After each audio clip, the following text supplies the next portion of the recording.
Well, professional athletes and veterans at first glance may not have much in common. One NFL insider decided working together and exercising was a great way to bring both groups together after they left their prospective jobs. Fox's Trace Gallagher has a story. Yeah, buddy!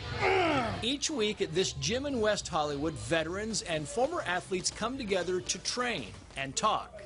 This is MVP. We're taking former combat vets, we're merging them together with former pro athletes to give them a new team for when the transition comes. Experience joy this Veterans Day. Fox NFL insider Jay Glazer is one of MVP's founders.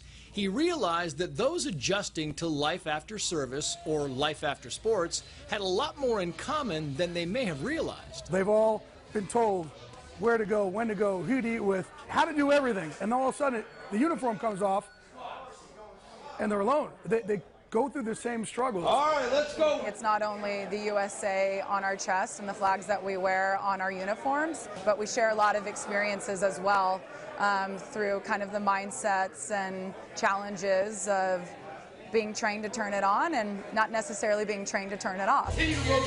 Each session begins with 30 minutes of training. In the military, we sort of have this competition feeling of everything we do is a sense of a workout, looking good, feeling good. When we get out, we sort of lose that. Followed by the huddle. It sometimes feels good to hear another brother share the same experience and realize that there is a solution out there, that it's not necessarily a bad thing what you're going through. Athletes, much like our veterans, were considered heroes and role models in a lot of ways and represent something so much greater than ourselves, which is really a privilege and an honor.